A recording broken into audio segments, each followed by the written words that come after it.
En la penumbra de una casa antigua en Toledo, el crujir de las páginas del diario de Diego resonaba como un latido culpable. Su abuelo, Don Manuel, un hombre de 78 años con el peso de la tradición grabado en cada arruga, había encontrado el cuaderno escondido bajo la cama. Pecador, escupió la palabra con una voz que temblaba de ira y decepción, mientras sus manos erguidas sostenían el diario como si fuera una prueba de traición. Diego, de 25 años, sintió que el suelo se desvanecía bajo sus pies. Había pasado noches enteras escribiendo en ese diario, derramando su alma en cada palabra, confesando su amor por Javier, el joven barista de la cafetería, en la Plaza Zocodover. Cada línea era un grito silencioso de liberación, un refugio donde podía ser el mismo sin temer al juicio.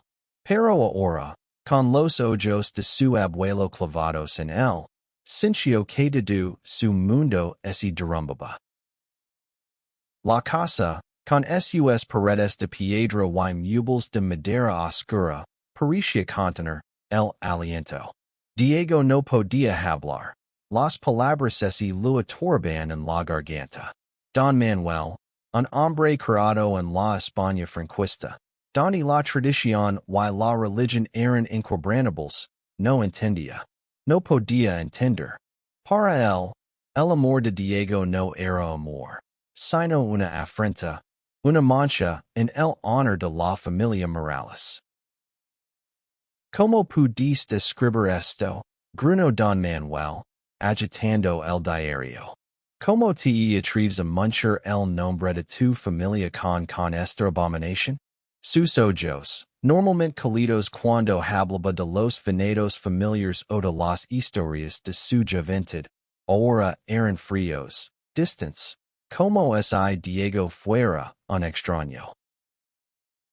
Diego quiso responder, quiso gritar que no era un pecado amar, que Javier no era solo un nombre en un diario, sino la razón por la que su corazón latía con fuerza cada mañana. Pero el miedo lo paralizó. Recordó las noches en las que Javier, con su sonrisa tímida y sus manos colosas de tanto servir café, lo había susurrado que no había nada de malo en ellos, que su amor era tan puro como cualquier otro. Pero ahora, frente a su abuelo, esas palabras parecían lejanas, frágiles. En ese momento, la puerta de la sala se abrió con un chirrido. Elena, la prima de Diego, de 30 años, entró con pasos firmes. Su cabello largo y ondulado caía sobre sus hombres, y sus ojos, llenos de una mezcla de furia y compasión, se posaron en Don Manuel. Elena siempre había sido la defensora de Diego, la que lo abrazaba cuando era niño, y los otros chicos del pueblo lo llamaban raro. Ahora, al ver el diario en manos de su abuelo, supo de inmediato que estaba pasando. Abuelo, para, dijo con voz firme, aunque temblaba por dentro. No tienes derecho a juzgarlo. No sabes lo que ha pasado, lo que Diego ha vivido para llegar a escribir esas palabras. Don Manuel la miró, sorprendido por su audacia. Esto no es asunto tuyo, Elena. Esto es entre Diego y yo. Y es una cuestión de honor. Honor, replicó Elena, dando un paso hacia él. El honor no es castigar a alguien por ser quien es. El honor es aceptar a tu familia, incluso cuando no entiendes sus caminos. Diego, en silencio, sintió un nudo en el pecho. Las palabras de Elena eran un bálsamo, pero también un recordatorio de lo lejos que estaba de ser aceptado por su abuelo. Quería hablar, defenderse, pero las lágrimas le quemaban los ojos. En su mente, las imágenes de Javier lo envolvían. sus tardes en la cafeteria, sus paseos por las calles empedradas de Toledo, sus besos robados bajo la luz de la luna. Todo eso estaba ahora en peligro, expuesto en las páginas que Don Manuel sostenía con desprecio. Voy a quemar esto, dijo Don Manuel, levantando el diario. No permitir que esta vergüenza siga existiendo. No. Susurró Diego por fin, su voz rota pero decidida. Se puso de pie, enfrentando a su abuelo por primera vez. Ese diario es mío. Es mi verdad. No tienes derecho a destruirlo. Don Manuel lo miró, atenido. Nunca había visto a Diego así, con los puños cerrados y los ojos brillando de determinación. Por un instante, el viejo pareció dudar, pero la rigidez de su postura volvió rápidamente. Eres mi nieto, Diego. Pero no puedo aceptar esto. No en mi casa. Elena dio un paso más, colocándose entre Diego y Don Manuel. Si no puedes aceptarlo, abuelo, entonces no entiendes lo que significa ser familia. Diego no está solo. Y no voy a dejar de ser quien es solo porque tú no lo apruebas. El silencio que siguió fue ensordecido. Diego sintió que el aire se volvía más pesado, como es el peso de generaciones de tradiciones que era sobre sus hombres. Pero también sintió algo nuevo, una chispa de valencia, avivada por las palabras de Elena y por el recuerdo de Javier. Tal vez no podría cambiar la mente de su abuelo, pero no había dejar que su amor fuera barato. Esa noche, Diego no durmió. Se sentó en su habitación, mirando el diario que Elena había rescatado de las manos de Don Manuel. Lo abrió y, con manos temblorosas, comenzó a escribir de nuevo. No sabía qué pasaría al día siguiente, pero una cosa era segura, no había esconderse más. La última página de su diario aún estaba en blanco, y él estaba decidido a llenarla con algo que ni siquiera su abuelo podría imaginar. A la mañana siguiente, el sol apenas lograba atravesar las gruesas cortinas de la casa de los Morales. Diego se levantó con el corazón todavía acelerado por los eventos de la noche anterior. El diario descansaba sobre su escritorio, como un recordatorio de su desafío. No había dormido bien. Las palabras de su abuelo resonaban en su mente, pero también lo hacían las de Elena, que le habían dado una fuerza que no sabía que tenía. Bajó a la cocina, donde encontró a Elena preparando café. La luz de la mañana iluminaba su rostro, y aunque parecía cansada, le dedicó una sonrisa cálida. ¿Cómo estás?, preguntó, sirviendo una taza para él. No lo sé, admitió Diego, tomando la taza con manos inseguras. Siento que todo ha cambiado, pero al mismo tiempo, nada ha cambiado. Abuelo no vía cedar, ¿verdad? Elena suspiró, apoyándose en la encimera. El abuelo es turco, pero no es de piedra. Lo conozco. Está atrapado en sus ideas, pero también te quiere. Solo necesita tiempo. Tiempo, replicó Diego, con un dejo de amargura. No tengo tiempo para esperar a que me acepte. No cuando cada día que pasa siento que estoy traicionando a Javier, al esconder. Elena lo miró con seriedad. Entonces no te escondas. Ve a verlo. Habla con él. Si el abuelo no puede aceptar tu verdad, al menos tú puedes vivirla. Diego asintió lentamente, sintiendo un nudo en el estómago. Sabía que Elena tenía razón, pero la idea de enfrentarse al mundo exterior, a las miradas curiosas del pueblo, lo llenaba de ansiedad. Toledo era hermoso, Con sus calles estrechas y su historia antigua, pero también era un lugar donde los rumores viajaban rápido. Y Diego sabía que su relación con Javier no pasaría desapercibida por mucho tiempo. Decidió salir hacia la plaza Zocodover, donde Javier trabajaba en la cafetería El Rincón. Mientras caminaba por las calles empedradas, el aire fresco de la mañana lo ayudó a aclarar su mente. Recuerdo la primera vez que vio a Javier, hace 6 meses. Había entrado a la cafetería buscando un lugar tranquilo para estudiar, pero terminó perdiéndose en la sonrisa del barista. Javier, de 27 años, tenía una energía que llenaba cualquier habitación. Cabello castaño rosado, ojos verdes que parecían guardar un secreto, y una risa que hacía que Diego olvidara sus inseguridades. Cuando llegó a la cafetería, Javier estaba detrás del mostrador, limpiando tazas con una concentración que lo hacía aún más atractivo. Al verlo, levantó la mirada y su rostro se iluminó. Diego, pensé que no vendrías hoy. Diego sonrió, aunque su corazón latía con fuerza. Necesitaba verte. Dijo, su voz apenas un susurro. Javier frunció el ceño, notando la tensión en su expresión. ¿Qué pasa?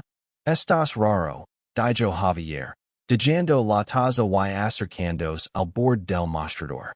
Diego dudó, mirando a su alrededor.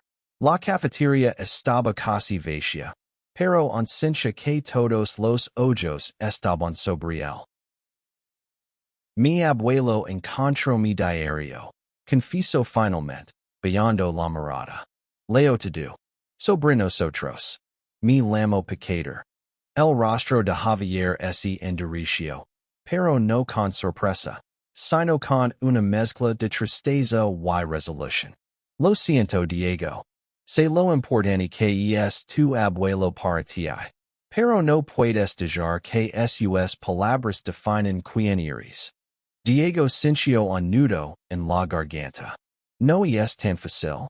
Él es todo lo que tengo, además de Elena. Mi familia siempre ha sido él. Pero ahora siento que lo estoy perdiendo todo. Javier rodeó el mostrador y se acercó a Diego, colocando una mano en su hombro. No lo estás perdiendo todo. Me tienes a mí. Y tienes a Elena. Y, sobre todo, tienes a ti mismo. No dejes que nadie te haga sentir que tu amor es menos válido. Esas palabras encendieron algo en Diego. Por un momento, olvidó el peso de las expectativas de su abuelo, las miradas del pueblo, el miedo a ser juzgado. Solo estaba Javier, con su calidez, su certeza. Se inclinó hacia él, y aunque no se atrevió a besarlo allí, en medio de la cafetería, sus manos se rozaron. Un gesto pequeño pero lleno de significado. Ven esta noche, dijo Javier, con una sonrisa traviesa. Hay una fiesta en casa de un amigo. Nadie te juzgará allí. Solo seremos nosotros, como siempre. Diego dudó. Una fiesta significaba exponerse, arriesgarse que alguien los viera, a que los rumores llegaran a oídos de su abuelo. Pero también significaba libertad, al menos por unas horas. Está bien, dijo finalmente.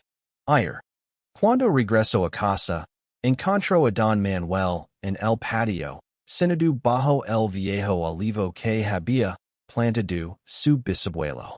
El anciano no lo miró, pero Diego podía sentir la tensión en el aire.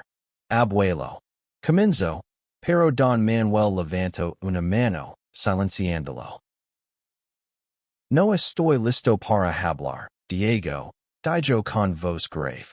Necesito tiempo. Diego asintió, aunque el dolor lo apretaba el pecho. Subió a su habitación y abrió el diario una vez más. Escribió sobre Javier, sobre la cafetería, sobre la promesa de una noche donde podría ser el mismo. Pero también escribió sobre su abuelo, sobre el amor que on sintió por él, a pesar de todo. La última página seguía en blanco, pero Diego sabía que pronto tendría algo que escribir en ella. La noche cayó sobre Toledo como un manto, cubriendo las calles con un brillo plateado bajo la luz de la luna. Diego se miró en el espejo de su habitación, ajustándose la chaqueta. Su corazón latía con una mezcla de nervios y emoción. La idea de la fiesta en casa del amigo de Javier lo llenaba de una libertad que no había sentido en meses, pero también de un miedo persistente. ¿Why es alguien lo vea? ¿Why es los rumores legaban a su abuelo? Elena entró en la habitación, con una sonrisa cómplice. Te ves bien, dijo, apoyándose en el marco de la puerta. ¿Nervioso? Mucho. Admitió Diego, pasándose una mano por el cabello. No sé si estoy listo para esto. Si el abuelo se entera. El abuelo no está aquí ahora. Interrumpió Elena, acercándose para darle un abrazo. Vey divertit. Te lo mereces. Y necesitas que te cubra. Ya sabes que estoy aquí. Diego sonrió, agradecido. Elena siempre había sido su ancla, la persona que lo entendía sin necesidad de explicaciones. Gracias, dijo, apretando su mano antes de salir. La casa del amigo de Javier estaba en las afueras de Toledo, un lugar modesto pero lleno de vida. La música se filtraba por las ventanas, y el aire estaba cargado de risas y conversaciones. Diego sintió un nudo en el estómago al entrar, pero cuando vio a Javier, todo lo demás se desvaneció. El barista estaba en el centro de la sala, riendo con un grupo de amigos, su camisa desabotonada en el primer botón, su cabello rosado cayendo sobre la frente. Al verlo, Javier se acercó con una sonrisa que hizo que el corazón de Diego diera un vuelco. Pensé que no vendrías, dijo Javier, tomándolo de la mano sin dudar. Diego sintió un calor recorrer su cuerpo. Por primera vez, no miró a su alrededor para ver si alguien los observaba. Solo dijo que Javier lo guiara hacia el grupo. La noche pasó como un sueño. Diego conoció a los amigos de Javier, un grupo diverso de personas que no parecían preocuparse por las etiquetas o las expectativas. Había una pareja de mujeres que bailaban juntas, un hombre que hablaba con entusiasmo sobre su próxima exposición de arte, y una chica trans que compartió con Diego una cerveza mientras lo cantaba sobre su vida en Madrid. Por primera vez, Diego sintió que encajaba, que no tenía que esconderse. Javier no se separó de su lado en toda la noche. Bailaron juntos, sus cuerpos moviéndose al ritmo de la música, sus risas mezclándose con las de los demás. En un momento, Javier lo llevó a un rincón tranquilo del patio trasero, donde las luces de la ciudad brillaban a lo lejos. Estoy orgulloso de ti, dijo Javier, su voz suave pero firme. Sé que no es fácil estar aquí, pero lo hiciste. Diego sintió que las lágrimas le quemaban los ojos. No sé si estoy haciendo lo correcto, confieso. Quiero estar contigo, pero mi abuelo mi familia. Javier lo interrumpió con un beso, suave pero decidido. Tu familia no define quién eres, Diego. Tú lo haces. Yo voy a estar aquí, pase lo que pase. Esas palabras se grabaron en el corazón de Diego. Por un momento, el mundo entero parecía estar contenido en ese patio, en ese beso, en la promesa de un futuro donde no tuviera que esconderse. Pero la realidad volvió a golpear cuando su teléfono vibró en su bolsillo. Era un mensaje de Elena. El abuelo está preguntando dónde estás. Ten cuidado. Diego sintió un escalofrío. Sabía que no podía ignorar a su abuelo para siempre, pero tampoco quería renunciar a esta noche, a esta libertad. Decidió quedarse un poco más, dejando que la música y la presencia de Javier lo envolvieran. Cuando regresó a casa, ya era pasada la medianoche. La casa estaba en silencio, pero la luz del estudio de Don Manuel estaba encendida. Diego dudó, pero decidió enfrentarlo. Entró al estudio y encontró a su abuelo sentado, con el diario abierto frente a él. No parecía enojado esta vez, sino perdido. Abuelo. Comenzó Diego, pero Don Manuel levantó la mirada. Y por primera vez, Diego vio algo diferente en sus ojos. No ira, sino confusión, tal vez incluso dolor. No entiendo, Diego, dijo Don Manuel, su voz más suave de lo habitual. No entiendo cómo llegamos a esto. Pero no quiero perderte. Esas palabras golpearon a Diego como un rayo. Por primera vez, sintió que había una grita en la armadura de su abuelo. No sabía si era una señal de esperanza o solo un momento pasajero, pero decidió aferrarse a ella. Yo tampoco quiero perderte, abuelo. Dijo, su voz temblando. Pero no puedo dejar de ser quien soy. Don Manuel no respondió, pero cerró el diario con cuidado y lo dejó sobre la mesa. Diego salió del estudio, sintiendo que algo había cambiado, aunque no sabía qué. En su habitación, abrió su diario y escribió sobre la noche, sobre Javier, sobre la promesa de un futuro diferente. La última página seguía en blanco, pero cada vez estaba más cerca de llenarla. Los días siguientes fueron un torbellino de emociones para Diego.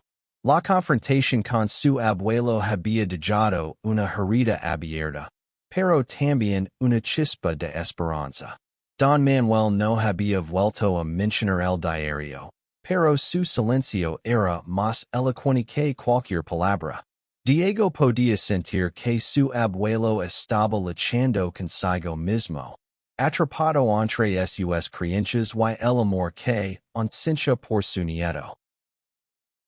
Mientras tanto, Diego pasaba más tiempo con Javier.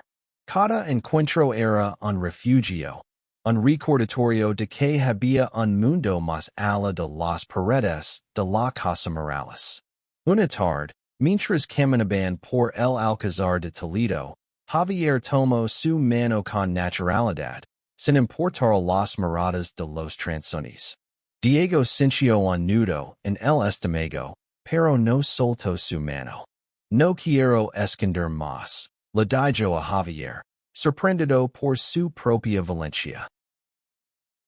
Entonces no lo hagas, respondió Javier, deteniéndose para mirarlo a los ojos. Sé que es difícil, pero no estás solo. Yo no voy a ir a ninguna parte. Esas palabras dieron a Diego el coraje para dar un paso más. Decidió invitar a Javier a conocer a Elena oficialmente, en un almuerzo en un pequeño restaurante cerca del río Tajo. Elena, fiel a su naturaleza, recibió a Javier con los brazos abiertos, haciéndolo reír con historias de la infancia de Diego. Siempre fue el soñador de la familia, dijo Elena, guiñando un ojo a Diego. Y ahora veo por qué suena tanto. Javier sonrió, apretando la mano de Diego bajo la mesa. Espero estar a la altura de esos sueños, dijo. Y Diego sintió que su corazón se hinchaba de amor. Pero la calma no duró mucho. Esa misma tarde, mientras Diego y Javier pasaban por la plaza Zocodover, se encontraron con Dona Carmen, una vecina conocida por sus chismes. Sus ojos se entrecerran al ver los tomados de la mano. Y Diego sintió un escalofrío. Sabía que los rumores no tardarían en llegar a oídos de su abuelo. Efectivamente, esa noche, Don Manuel lo esperaba en el comedor, con una expresión que mezclaba decepción y cansancio. El pueblo está hablando, Diego. Dijo, su voz baja pero cortante. Dicen que te vieron con ese chico. ¿Y es verdad? Diego respiró hondo, sintiendo el peso de la pregunta. Sí, abuelo. Y es verdad. Su nombre es Javier, y lo amo. Don Manuel cerró los ojos. Como si las palabras de Diego fueran un golpe físico. No sé cómo lidiar con esto. Admitió, su voz quebrantos. Todo lo que sé, todo lo que me enseñaron dice, que esto está mal. Pero tú eres mi nieto, y no quiero perderte. Diego sintió una mezcla de dolor y esperanza. Por primera vez, su abuelo no lo estaba juzgando, sino confesando su propia lucha. Abuelo, no estoy pidiendo que lo entiendas de inmediato, dijo Diego, acercándose a él. Solo te pido que lo entiendas. Que me veas como soy, no como quieres que sí. Don Manuel no respondió, pero asintió lentamente, como si estuviera procesando las palabras de Diego. Esa noche, Diego escribió en su diario con una intensidad que no había sentido antes. Describió el almuerzo con Elena y Javier, el paseo por la plaza, la confrontación con su abuelo. Pero también escribió sobre la chispa de cambio que había visto en los ojos de Don Manuel, una chispa que lo llenaba de esperanza. Al día siguiente, Diego decidió hacer algo arriesgado. Invitó a Javier a la casa Morales. No le dijo nada a su abuelo, pero le pidió a Elena que estuviera allí como apoyo. Cuando Javier llegó, la tensión en el aire era palpable. Don Manuel estaba en el patio, y al ver a Javier, su rostro se endureció. Pero no dijo nada, solo los observó desde la distancia. Elena, siempre la mediadora, rompió el hielo. Abuelo, este es Javier. Y es una buena persona, y hace muy feliz a Diego. Javier extendió una mano, con una sonrisa nerviosa. Y es un honor conocerlo, señor Morales. Don Manuel dudó, pero finalmente tomó su mano, aunque su agar fue breve. Si intense, dijo, señalando las sillas del patio. Hablemos. La conversación fue tensa al principio, con silencios incómodos y respuestas cortas. Pero Javier, con su carisma natural, comenzó a hablar de su familia, de su trabajo, de sus sueños de abrir su propia cafetería algún día. Diego observaba, asombrado, como su abuelo escuchaba con atención, aunque no decía mucho. Cuando Javier se fue, Don Manuel miró a Diego y dijo algo que lo dijo sin palabras. No entiendo tu mundo, Diego. Pero vio que él te hace feliz. Y eso importa. Diego sintió que las lágrimas le quemaban los ojos. No era una aceptación total, pero era un comienzo. Y esa noche, en su diario, escribió sobre ese pequeño momento de conexión, sobre la posibilidad de un futuro donde su abuelo y él pudieran encontrarse a mitad de camino. La última página seguía en blanco, pero Diego sabía que estaba cada vez más cerca de llenarla con algo extraordinario. El verano llegó a Toledo con un calor sofocante, pero para Diego, el verdadero calor estaba en su interior. Una mezcla de esperanza, miedo y determinación. La relación con su abuelo había mejorado, aunque seguía siendo frágil. Don Manuel ya no mencionaba el diario, pero tampoco hablaba abiertamente de Javier.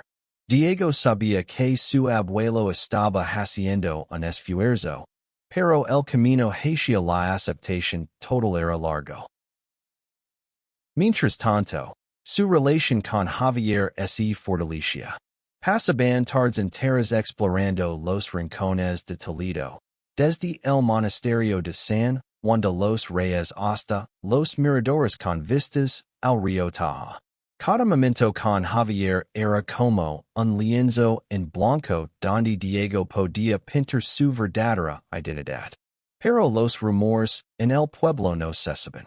Dona Carmen y otros vecinos murmuraban, y Diego podía sentir las miradas cada vez que caminaba con Javier. Una mañana, mientras ayudaba a Elena a organizar una exposición de arte local, Diego recibió una llamada inesperada.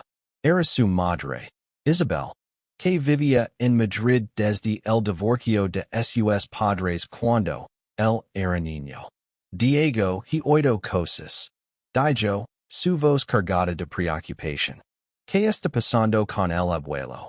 ¿Y quién es este Javier? Diego sintió un nudo en el estómago. No había hablado con su madre en meses. Y no estaba seguro de cómo reaccionaría. Pero decidió ser honesto. Lo contó todo. El diario, la reacción de Don Manuel, su amor por Javier. Para su sorpresa, Isabel no lo juzgó. Solo quiero que seas feliz. Dijo. Y este chico te hace feliz. Entonces quiero conocerlo. Esa conversación fue un alivio para Diego, pero también lo hizo darse cuenta de lo mucho que había estado cargando solo. Decidió organizar una cena en casa para que Isabel conociera a Javier. Elena, como siempre, fue su mayor apoyo, ayudando a preparar todo y manteniendo el ambiente ligero. La cena fue un éxito. Isabel, con su risa fácil y su calidez, hizo que Javier se sintiera como en casa. Don Manuel, aunque reservado, participó en la conversación e incluso compartió algunas historias de su juventud.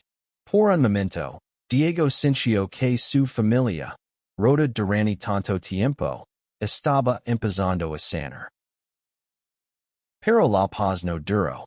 Al día siguiente, Diego encontró una carta anónima en el buzón de la casa. Las palabras, escritas con tinta negra, eran crueles. Pecadores como tú no tienen lugar en Toledo. Allegate o lo pagarás. El corazón de Diego se detuvo. Sabía que los rumores habían escalado, pero nunca imaginó que llegarían a esto. Mostró la carta a Elena, quien se puso pálida. No puedes ignorar esto, Diego, dijo. Tenemos que hacer algo. Diego decidió hablar con Javier. Lo encontró en la cafetería, y cuando le mostró la carta, los ojos de Javier se llenaron de furia. No ven a intimidarnos, dijo, apretando la mano de Diego. Vamos a enfrentar esto juntos. Juntos, decidieron denunciar la carta a la policía, aunque sabían que encontrar al culpable sería difícil. Pero el acto de denunciar fue liberador para Diego. Era una forma de decir que no se rendiría, que no dejaría que el miedo dictara su vida.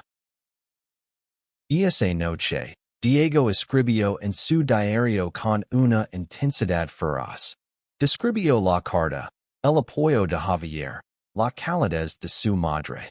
Pero también escribió sobre su miedo, sobre la sensación de que el mundo aún no estaba listo para aceptar su amor. Sin embargo, cada palabra que escribía lo hacía sentir más fuerte, más decidido.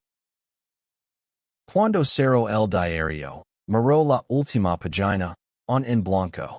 Sabía que pronto tendría que enfrentarse a algo más grande. No solo los rumores del pueblo, sino también la verdad que guardaba en su corazón. La carta anónima era solo el comienzo, Y Diego estaba listo para luchar por su lugar en el mundo, con Javier a su lado. Los días siguientes estuvieron marcados por una tensión silenciosa. La denuncia de la carta anónima no había dado resultados inmediatos, pero Diego y Javier se negaban a vivir con miedo.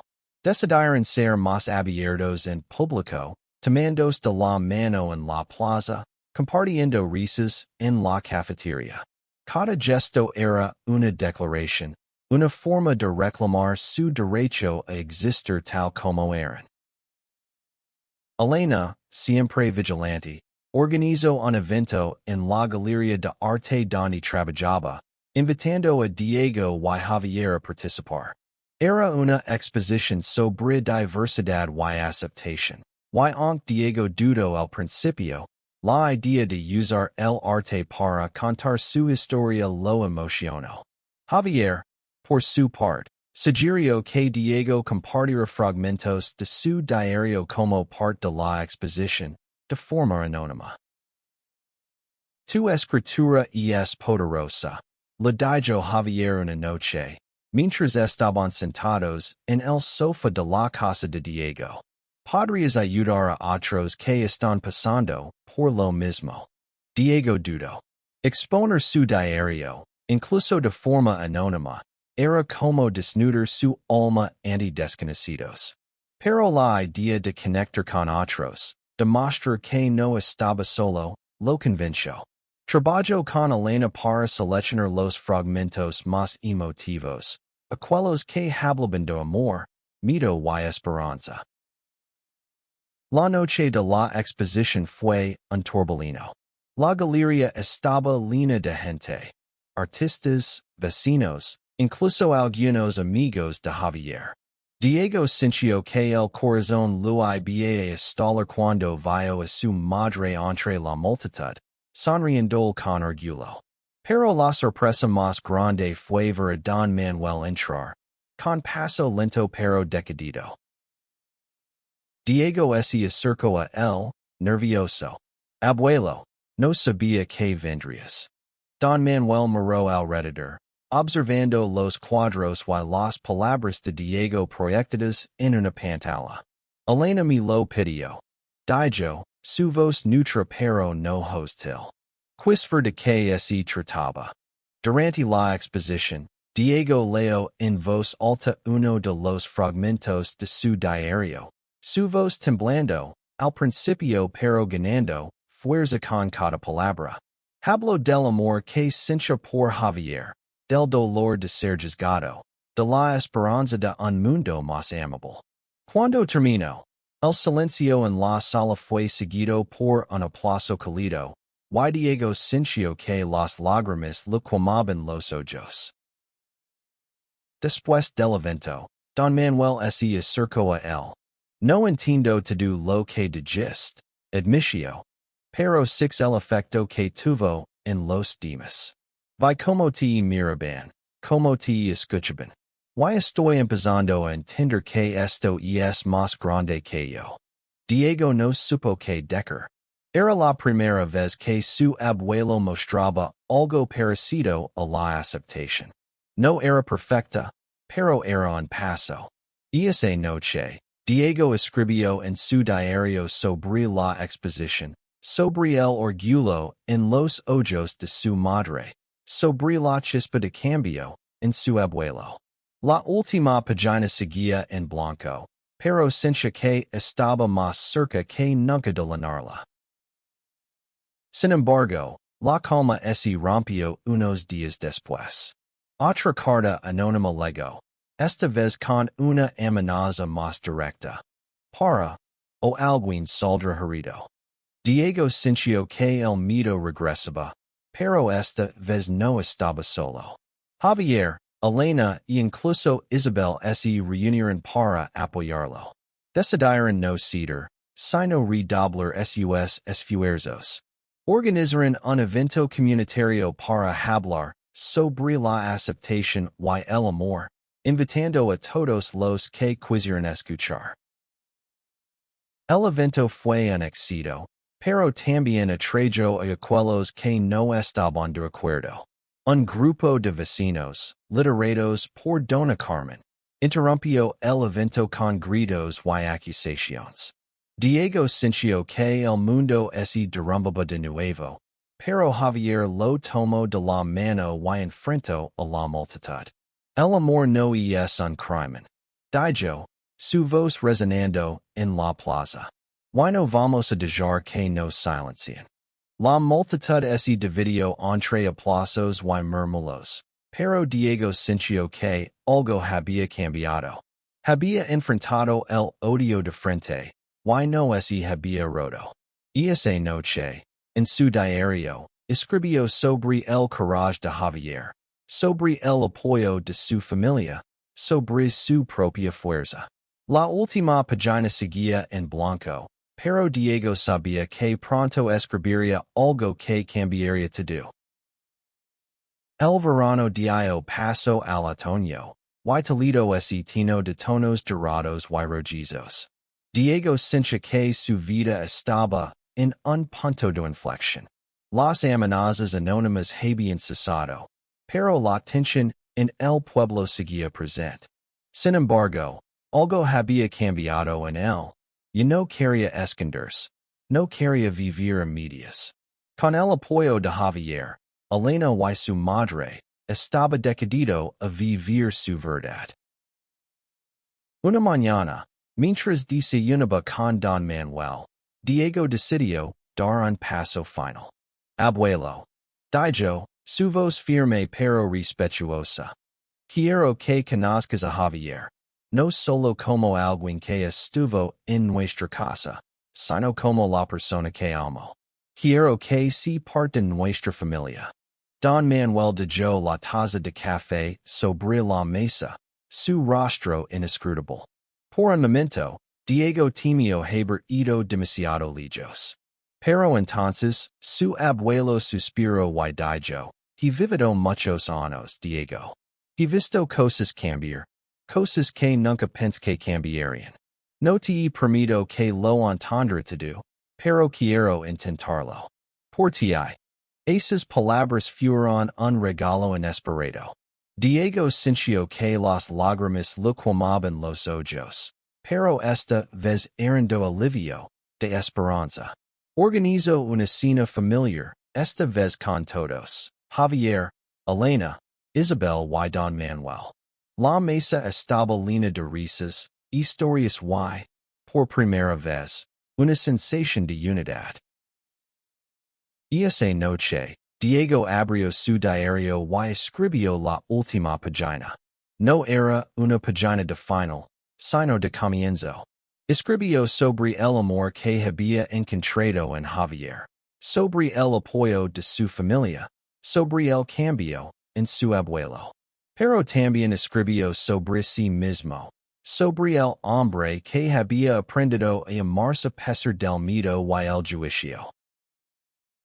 La última página reveló lo impensable, no solo la aceptación de su abuelo, sino la transformación de Diego en alguien que ya no necesitaba la aprobación de los demás para ser feliz. Había enfrentado el rechazo, las amenazas, el miedo, y había salido más fuerte. Su amor por Javier no era un pecado, sino una fuerza que lo había llevado a encontrar su lugar en el mundo.